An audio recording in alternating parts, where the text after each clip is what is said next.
Bonjour à tous. Les TPE-PME sont bien en première division. J'imagine, on en entend souvent parler, elles représentent 99% des entreprises françaises et la moitié des emplois. On est bien au cœur de l'économie. Et puis, nos startups, nos jeunes pousses, nos entreprises innovantes, nos TPE et nos PME sont nos groupes et nos pépites de demain. Donc, c'est un enjeu fort. On l'a dit en introduction, c'est un enjeu fort. Ça bouge et c'est un monde passionnant. Je suis Léa Lassara, je suis entrepreneur dans une PME. J'ai dirigé pendant quelques années une entreprise familiale, donc créée par mes parents. Et j'ai ensuite choisi de me lancer dans l'entrepreneuriat. C'était une entreprise dans le meuble et la décoration. Et j'ai rejoint l'hôtellerie et la restauration. Mes hôtels et mes restaurants se trouvent en Normandie, on les a cités tout à l'heure, et en station de ski, dans les Alpes également. C'est un métier que j'adore et j'ai des équipes incroyables. J'aime bien les challenges et j'aime bien les défis. Et je me lance sur un nouveau défi, parce que c'est ça aussi le monde des PME. Et je vais ouvrir une école différente, innovante, pour aller vers la confiance en soi, sur le partage d'expériences et mettre en place tous les outils nécessaires pour vous permettre, femmes et hommes, d'oser. Donc c'est un projet passionnant. Les travaux ont commencé dans un bâtiment incroyable au Havre qui fait 1700 mètres carrés. Bon, mais pourquoi je suis là aujourd'hui? Il y a un lien aussi avec tout ça. J'ai eu la chance d'être présidente d'une chambre de commerce et d'industrie pendant 5 ans. C'est un mandat passionnant.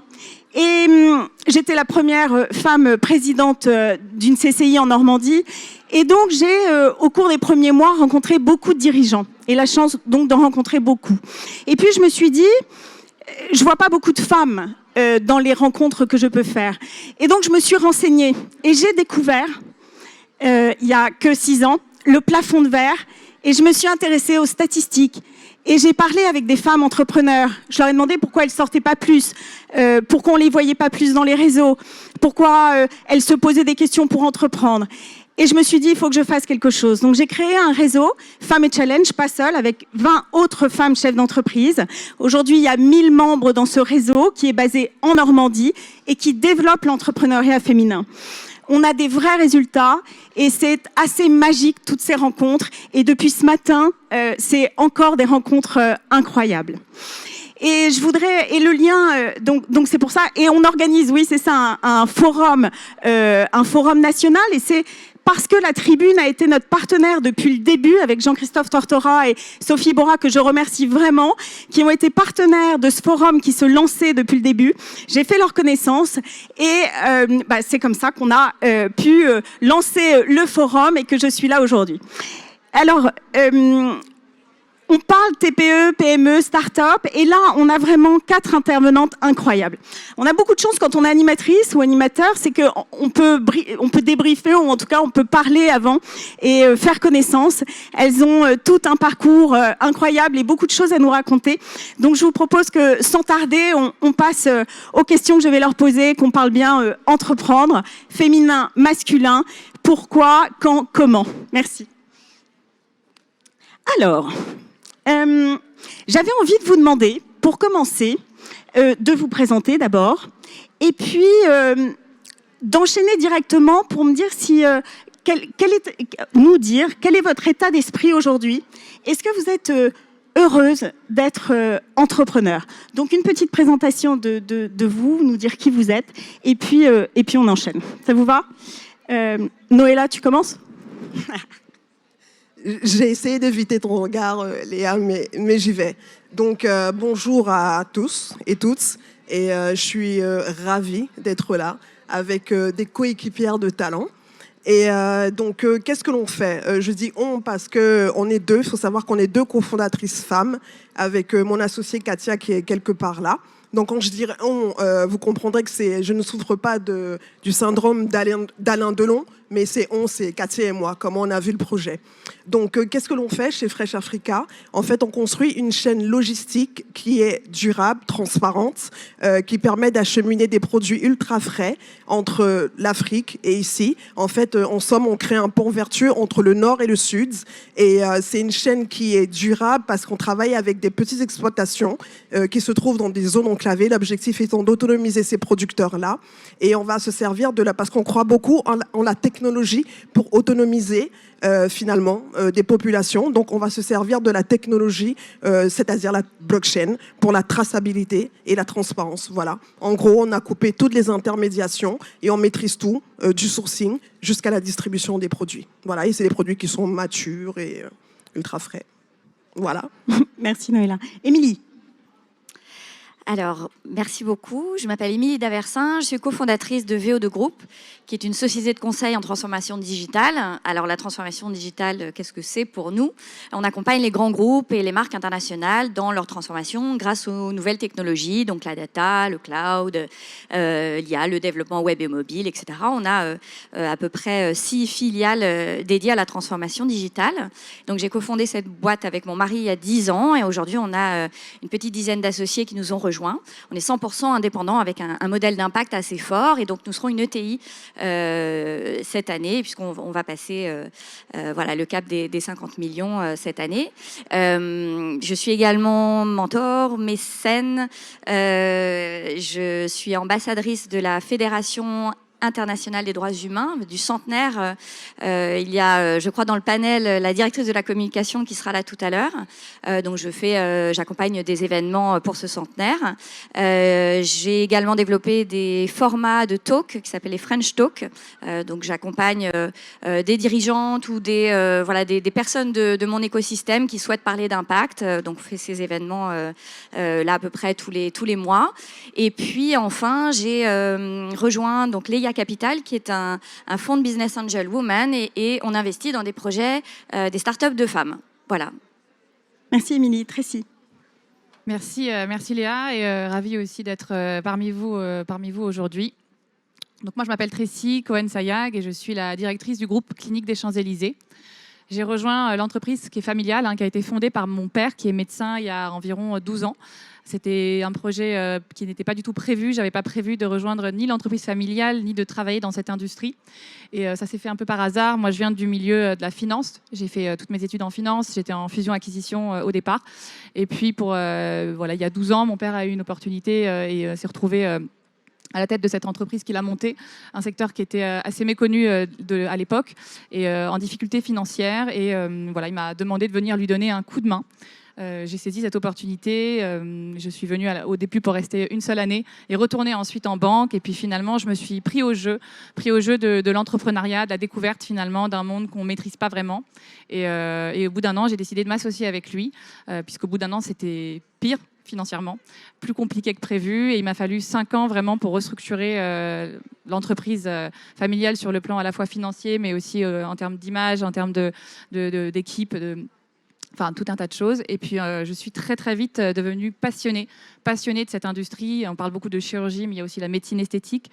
Passionnée du milieu effectivement, de l'entrepreneuriat, de la construction d'un projet, de l'aventure humaine.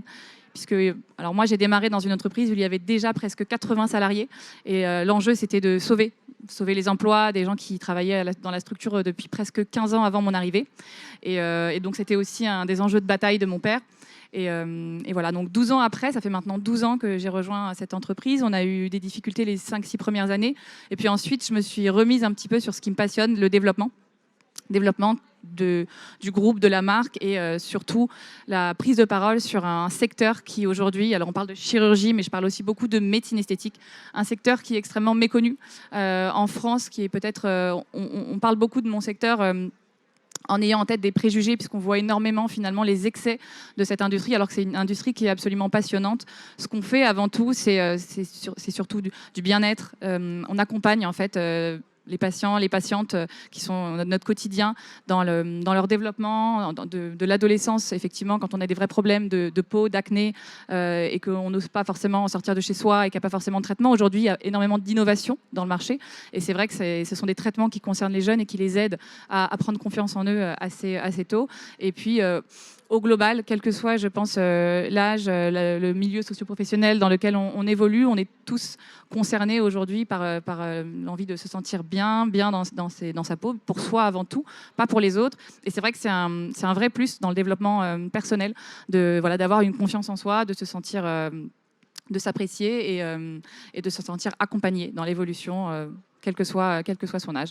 Donc voilà, aujourd'hui, on se développe depuis presque 3 ans, avec une ouverture à Lille en 2019, puis Nice, puis Bordeaux en 2021.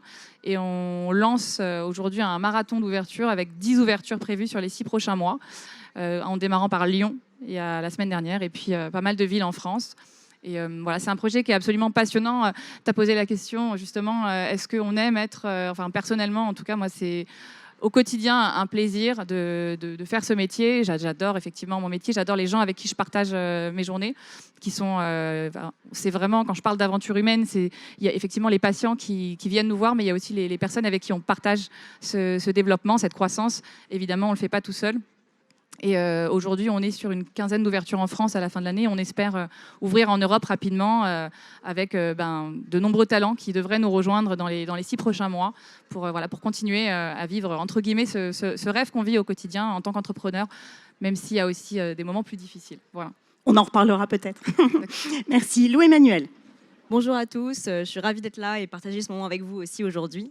Alors, Lou Emmanuel Leclerc, je viens de Nouvelle-Calédonie. J'ai grandi entre la culture vietnamienne et française.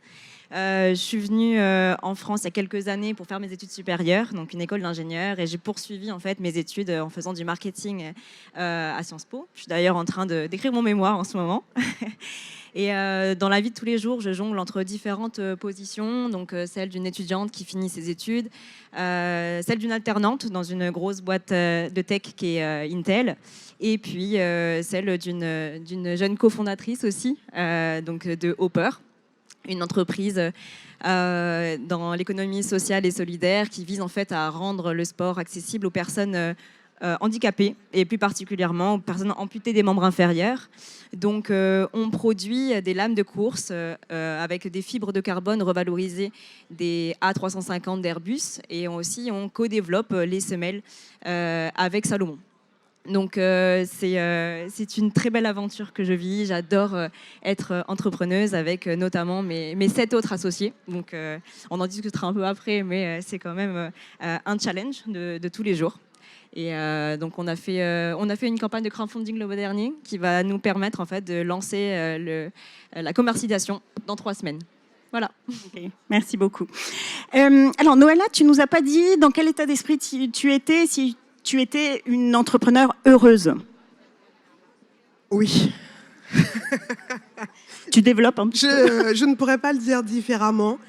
Dans le sens où je suis heureuse. Pourquoi ? Parce que avec Katia, on est en train notre projet en fait est aligné avec nos valeurs complètement. Et en fait, tous les jours, je me lève parce que je me dis voilà, il y a une mission à accomplir et ce projet-là va concrètement changer la vie de plein de personnes et je ne peux être qu'heureuse. Effectivement, c'est pas l'entrepreneuriat, c'est pas non plus la vie rose tous les jours, mais quand on a une mission, c'est le plus important. Donc je suis heureuse pleinement. Super. Émilie, tu nous as pas répondu non plus. Mais parce que j'avais de bonnes raisons. Alors, je suis ravie d'être entrepreneur, mais je suis crevée parce qu'en fait, on arrive aujourd'hui, ça fait 10 ans que la boîte a été créée, donc quelque part, tous les objectifs de croissance qu'on se fixe, c'est pour nous-mêmes, c'est pas pour c'est pas pour accompagner les collaborateurs ou c'est pas pour, c'est vraiment, c'est par rapport à nous-mêmes. Et donc là, je me suis fixé tout un tas d'objectifs. J'ai rejoint tout un tas de mouvements de femmes entrepreneurs. Je vous ai parlé de la Fédération internationale des droits humains pour les droits humains parce que c'est passionnant. Il y a plein de petites choses comme ça. Et en fait, je suis crevée parce que je vais absolument réussir à tout faire en même temps. Je suis sûre que je peux le réussir, mais mais je suis avec vous aujourd'hui et pas ailleurs, donc voilà. Mais c'est sympa, c'est très chouette. Très bien, merci beaucoup. Alors, peut-être vous êtes là et vous êtes déjà entrepreneur. Vous avez envie de faire croître votre entreprise, ou alors vous vous posez des questions, ou encore vous êtes salarié et là aussi vous vous demandez si vous allez vous lancer. Donc ma question c'est, si certains doutent, parce qu'on doute, parce qu'on se pose des questions, quels conseils vous pourriez leur donner ? Émilie. Alors moi j'ai été coachée depuis day one, mais pas mentorée. J'ai jamais été mentorée d'ailleurs, on m'a donné beaucoup de conseils comme ça, mais j'ai vraiment été coachée, c'est-à-dire que j'ai été chercher où on m'a recommandé des professionnels sur tout un tas de sujets. On parle beaucoup aujourd'hui de, par exemple, l'intelligence émotionnelle. Je crois qu'au tout début de ma carrière, j'en avais absolument zéro. Ça, je suis très empathique, mais alors vraiment comprendre ce que pense l'autre, ce qu'il me raconte, etc. J'avais pas les codes, je ne comprenais pas, je m'énervais tout de suite, etc. Donc ça, c'était très difficile. Savoir dire oui, savoir dire non, savoir comment je fonctionnais, ce qu'on attendait de moi. Aujourd'hui, et depuis le début, j'accompagne cette boîte, notamment sur la partie stratégique. Donc j'ai des idées, j'ai des visions, donc comment les partager, comment me faire comprendre. Donc j'étais très frustrée. Bon, bref. Et en plus, j'entreprends en couple, donc c'est une manière d'entreprendre qui est de plus en plus regardée. Mais c'est pas simple parce que mon mari est tellement sympathique. Il est sympa, c'est un développeur, etc. Et donc moi, j'ai plutôt les idées, je suis plutôt introvertie. Voilà, j'ai plein d'envies, mais hop, ça retombe d'un coup. Donc j'ai été vraiment accompagnée, même sur le plan équilibre vie pro, vie perso.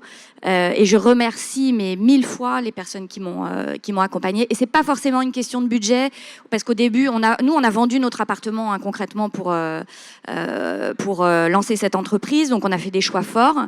Mais ça, c'était un choix que j'étais obligée de faire, de me faire coacher en fait. Ah ouais, donc le coach. Tracy. Alors moi, c'est vrai que j'ai pas forcément décidé au départ d'entreprendre ou rejoindre mon père. Ça s'est fait, j'ai même pas hésité une seconde.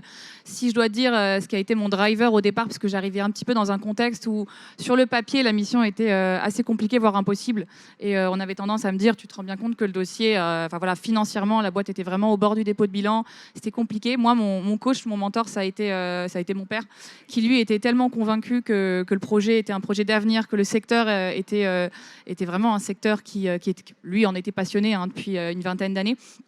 Et m'a demandé de lui faire confiance, et il croyait tellement au projet que j'y ai cru aussi. Et je me suis plus posé de questions et j'ai avancé. Et c'est vrai qu'il y a eu presque 5 ans quand même où si je réfléchissais trop, je pense, de manière trop rationnelle, je me serais peut-être posé plus de questions et j'aurais eu du mal à voir le bout du tunnel. Mais c'est vrai que il faut effectivement être coaché d'une façon ou d'une autre dans des moments de doute ou d'incertitude. Moi, j'ai pas forcément eu beaucoup de personnes qui m'ont accompagné au départ là-dessus, mais j'ai formé un très bon binôme avec mon père, qui est mon associé aujourd'hui, et à deux, on a avancé positivement, on s'est fait confiance l'un l'autre. Il m'a fait confiance énormément aussi dans ce projet, puisqu'il m'a donné entre guillemets la voie, il m'a laissé prendre mes décisions.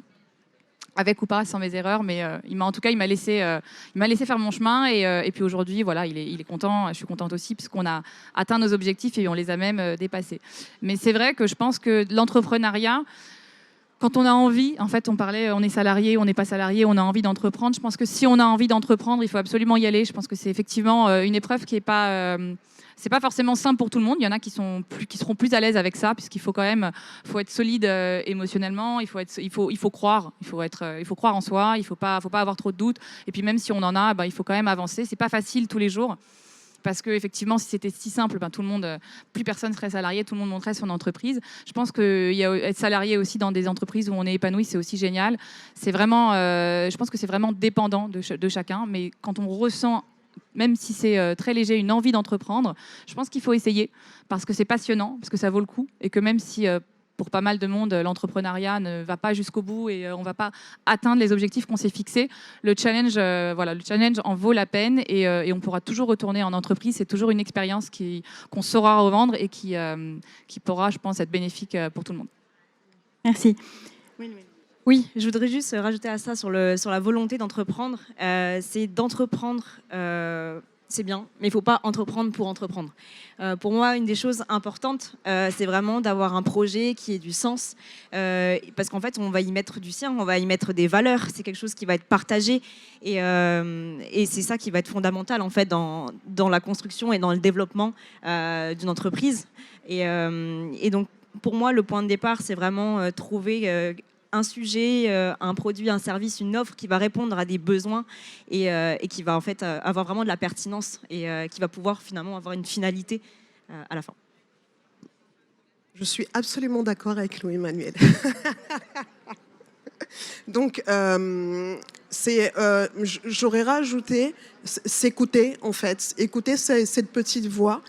Très souvent, on est dans une société où on est dicté par la raison. C'est important, par la raison. Mais cette petite voix, cette intuition va souvent nous donner la force en fait de pouvoir continuer. C'est ce qui fait que voilà, on va se lever tous les matins en se disant ok, je sens qu'il y a un besoin, que ce projet, qu'il y a un vrai problème derrière. Je me lève, je tente, et c'est important de tenter et de ne pas attendre d'être à 100% de son projet, que le projet soit parfait. Il faut se lancer.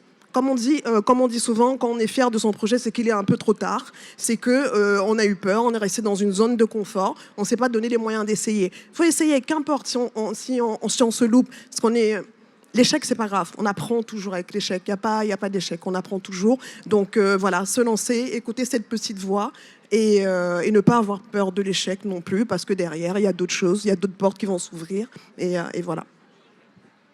Émilie, quand on en a parlé aussi, tu m'as dit mais entreprendre, c'est pas pour tout le monde non plus.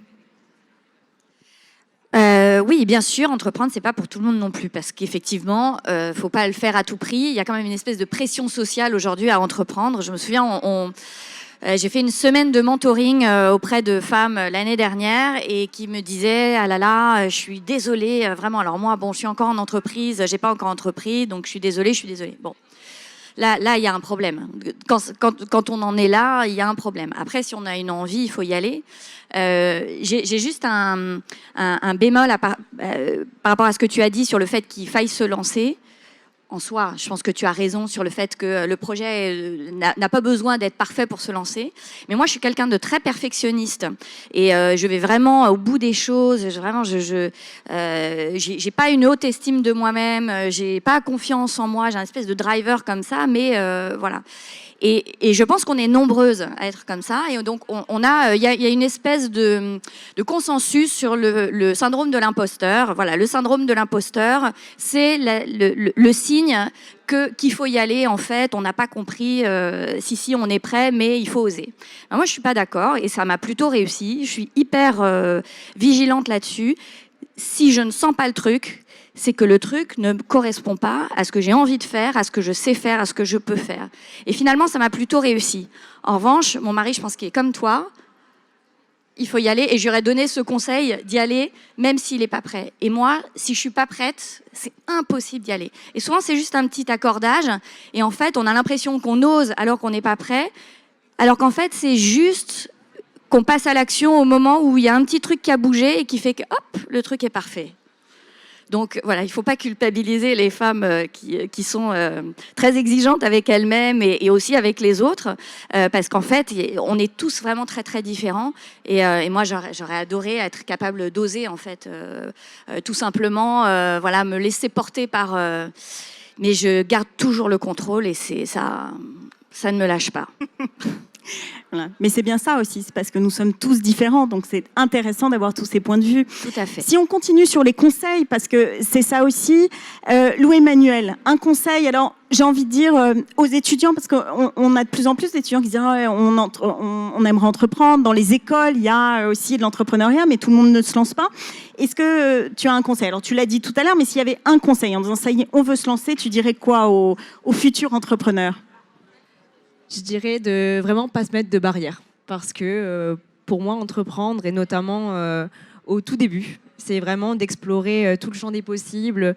Et c'est comme ça que naît en fait aussi l'innovation. C'est au travers d'aller chercher en fait le plus loin sur n'importe quel sujet, et de s'ouvrir toutes les portes, d'aller même en casser parfois celles qui veulent pas vraiment s'ouvrir.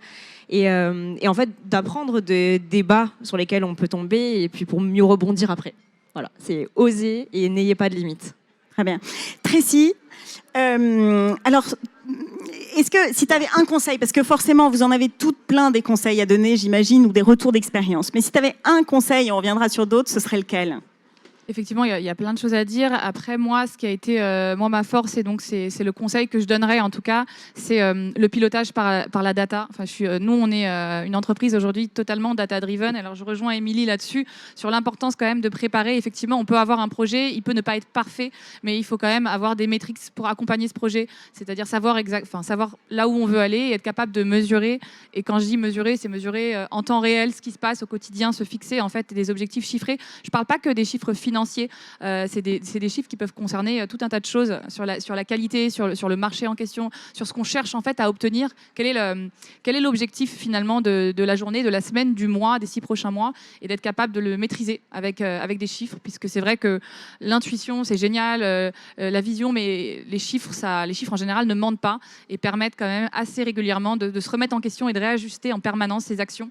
Et c'est vrai que pour moi, en tout cas, ça a été ma force et c'est ce qui m'a permis de réorienter et de réorganiser un petit peu mes actions et de changer mon business model assez régulièrement, puisque j'ai pu m'apercevoir que finalement certaines actions n'aboutissaient pas comme je voulais, et en changeant pas forcément grand-chose, j'avais un impact qui était bien plus significatif, et en permanence j'ai réadapté mon développement sur les 12 dernières années grâce à la data. Donc voilà, si moi j'ai un conseil, c'est effectivement d'utiliser la data sous toute forme qu'elle soit pour piloter son projet et pour essayer de l'amener là où on a envie qu'il aille. Voilà. Merci. Noëlla, les mentors peut-être, se faire mentorer ou... Absolument, j'y crois beaucoup.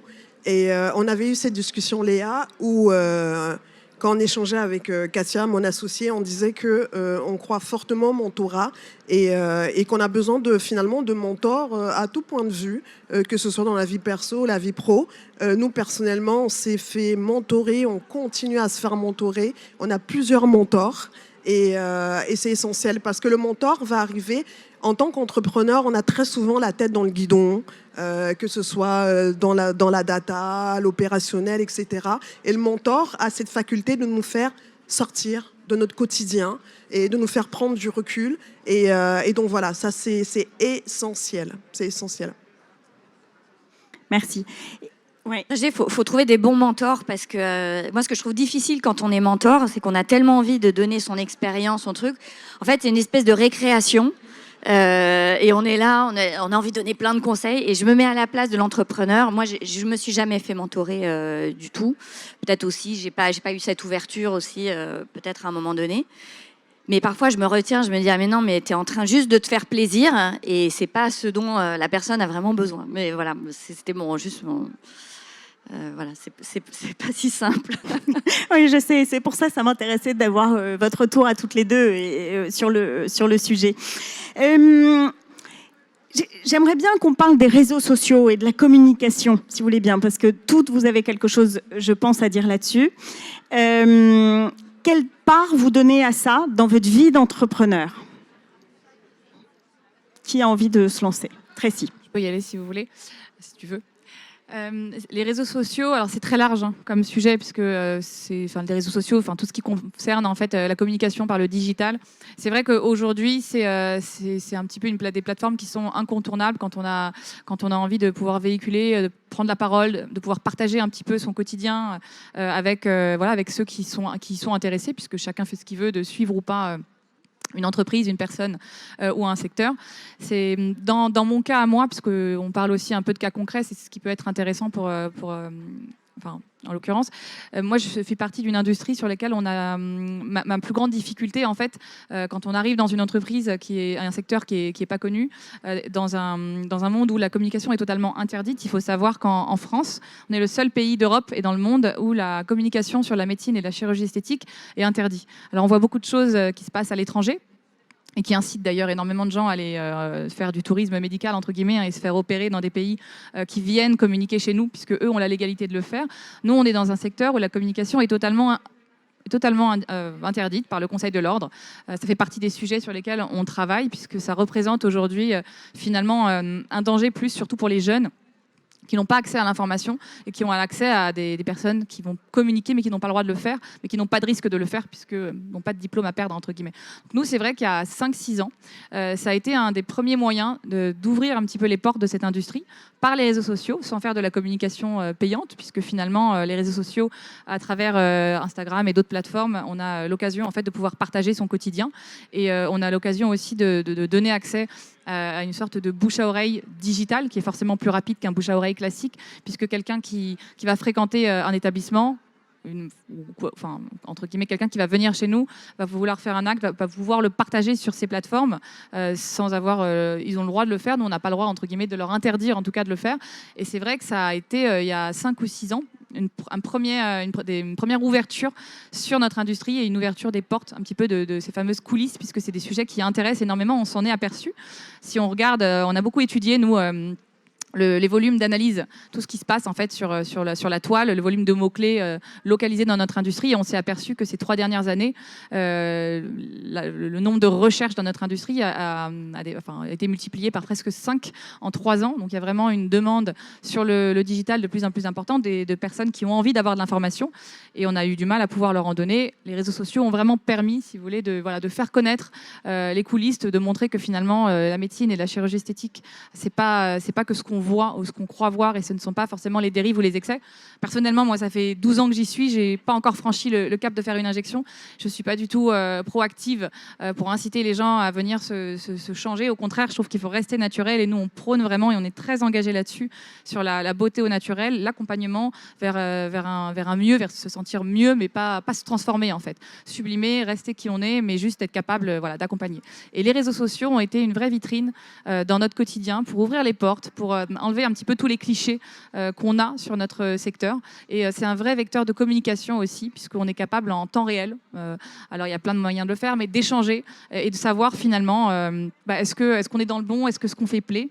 Et c'est comme ça d'ailleurs qu'on a commencé par Lille il y a 3 ans. Ça faisait partie des villes sur lesquelles on avait le plus de requêtes, de demandes sur nos réseaux sociaux, avec beaucoup de patients et de patientes à Lille, à Nice, puis à Bordeaux, qui nous contactaient sur les réseaux sociaux. Et je ne sais pas si j'aurais pensé à aller dans ces villes-là au départ, si j'avais pas eu autant de demandes de patients en province qui nous ont sollicités.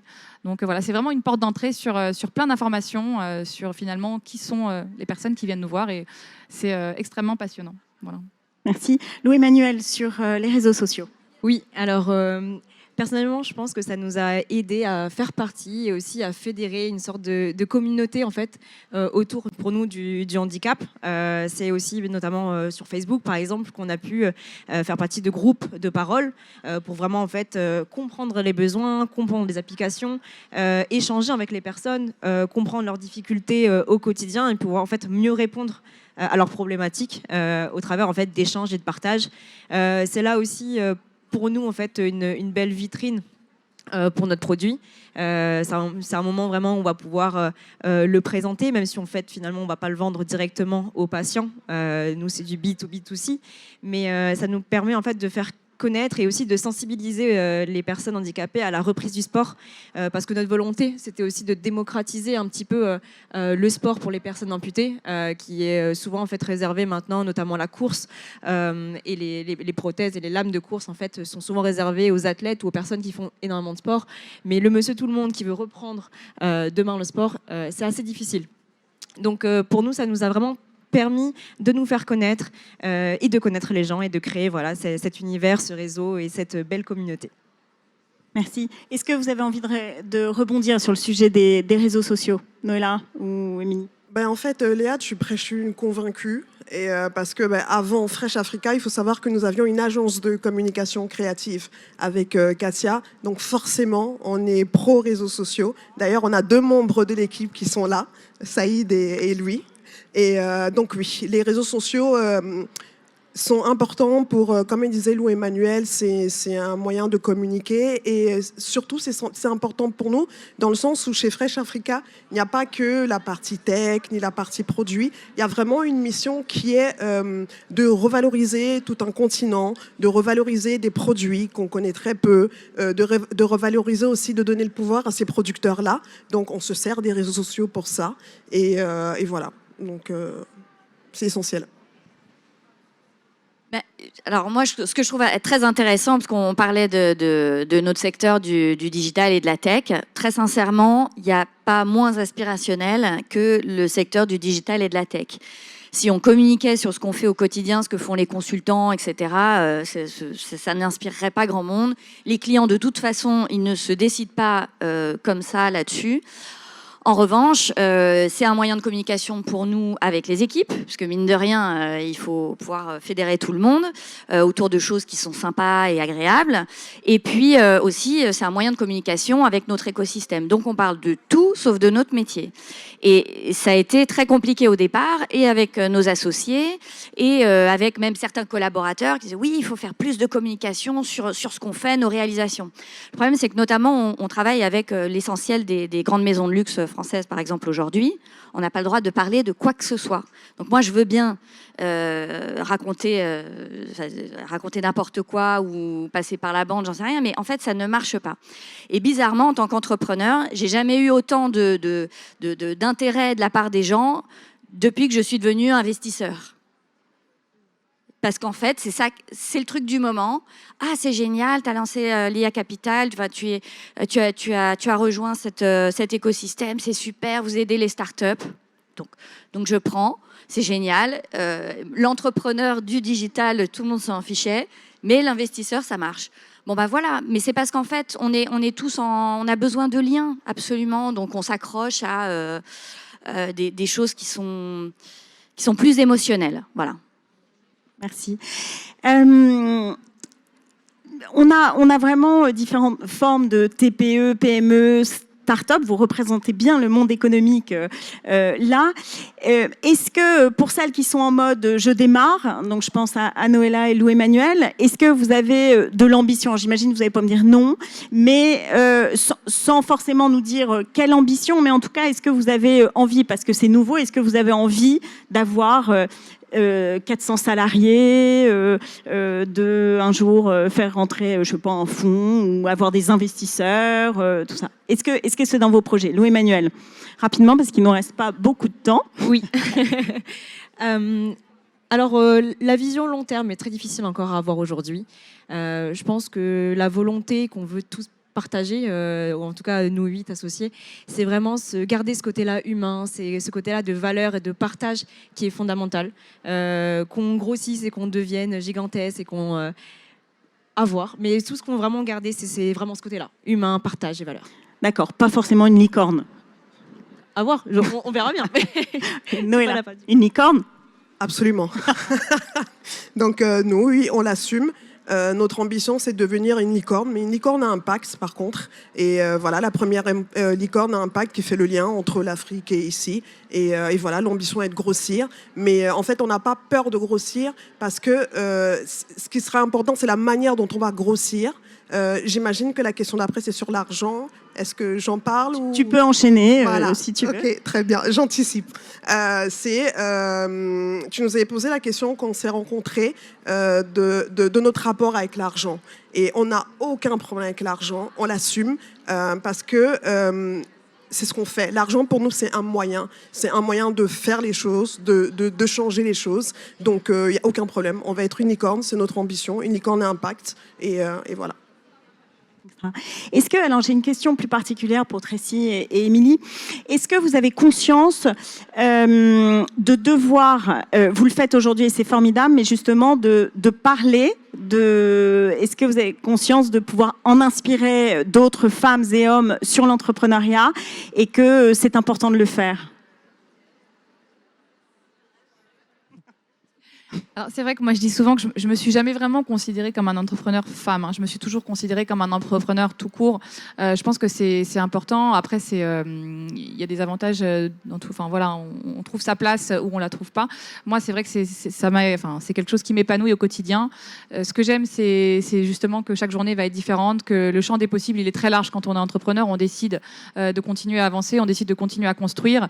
Moi, j'aime le challenge effectivement de se fixer à chaque fois des nouvelles limites qu'au départ on n'imagine pas forcément atteignables, et puis on se fixe ses objectifs et on essaye d'y aller et on trouve les moyens d'y aller, et puis si ça marche pas et on réadapte. Mais c'est vrai que voilà, moi je trouve ça particulièrement passionnant et je me suis rendu compte, alors on parlait des réseaux sociaux, mais c'est aussi un des leviers. Je n'anime pas le compte de mon entreprise, j'anime mon compte à moi. Le compte de mon entreprise est géré par mon équipe marketing qui le fait très bien. Au fil des années, je me suis aperçue en fait que par l'intermédiaire des réseaux sociaux, je pouvais échanger au quotidien avec beaucoup de femmes et beaucoup de jeunes femmes et de jeunes hommes aussi, qui avaient des questions sur quelles études j'avais fait pour faire ça, quel était mon quotidien, qui me demandaient conseil sur des voies, des hésitations qu'ils ont des fois très jeunes ou pas forcément adolescents d'ailleurs, pas forcément étudiants, même dans la vie dans l'entreprise. Et c'est vrai que voilà, au quotidien, en fait, le fait d'échanger avec ces femmes et ces hommes sur leurs questions, leurs doutes. C'est quelque chose que j'adore aussi faire et que je fais. Et je prends toujours le temps de répondre à chaque demande que je reçois, alors via les réseaux sociaux et de plus en plus via d'autres événements qui permettent d'échanger avec des entrepreneurs et de donner des conseils. Et j'espère effectivement de motiver peut-être certains ou certaines qui n'osent pas parce que c'est génial et que effectivement, comme tu disais tout à l'heure, s'il y a un échec, c'est pas grave, on apprend toujours de ses échecs. Mais voilà, ça fait partie en tout cas du quotidien et de ce que j'aime faire, de pouvoir échanger et partager ce qui a été simple, ce qui a été moins simple, de donner des conseils si on a envie de les avoir. En tout cas, moi, ça me fait toujours extrêmement plaisir de les partager. Merci. Émilie. Alors moi, j'ai mis longtemps à le faire. Je ne sais pas si j'inspire des femmes. Je sais que les femmes au parcours atypique, oui, se retrouvent un petit peu et très souvent, elles ont aussi besoin d'entendre des choses très différentes et des sons de cloche différents, des manières de fonctionner différentes, des manières de réagir face aux problématiques, face au business, etc. Mais moi, ce que je ressens surtout, c'est que j'ai besoin de m'inspirer moi-même et de représenter l'entreprise. C'est très important pour moi. J'ai essayé de mettre en avant d'autres personnes dans l'entreprise. J'ai voulu que mon mari le fasse parce que je voyais exactement ce qu'il devait faire, comment il devait le faire, etc. Je trouvais que c'était super inspirant, machin. Et ça marchait, sauf qu'en fait, lui n'a pas ce plaisir-là. Moi, c'est plus naturel parce que j'ai fait beaucoup de scènes pendant assez longtemps et voilà, mais je voulais pas prendre ce rôle-là. Et après, je me suis dit, mais non, mais en fait, il faut qu'on représente la boîte, il faut qu'on parle de nous. Si l'effet, c'est d'inspirer d'autres, alors c'est génial. Mais c'est aussi qu'il y a cette responsabilité de l'entrepreneur par rapport à ses collaborateurs, par rapport aux parties prenantes. La première responsabilité de l'entreprise, je le dis souvent maintenant, c'est quand même de créer des emplois, de sécuriser la boîte, demain de payer des impôts si ça fonctionne, d'être rentable, etc. Donc, il faut aller s'inspirer, il faut aller représenter la boîte. Et c'est un peu comme ça, plutôt que je le vois. Et si au passage, on peut me poser des questions ou on peut se poser des questions après que je me sois exprimée, tant mieux. Mais voilà. Très bien. Écoutez, notre table ronde est terminée. Merci, on peut vous applaudir très fort. Bravo. Merci. Merci beaucoup. Merci beaucoup. Voilà, il y avait plein de sujets. Ça pourrait durer des heures, mais j'ai eu beaucoup de plaisir à vous connaître. Merci beaucoup. Merci. Merci beaucoup. Merci.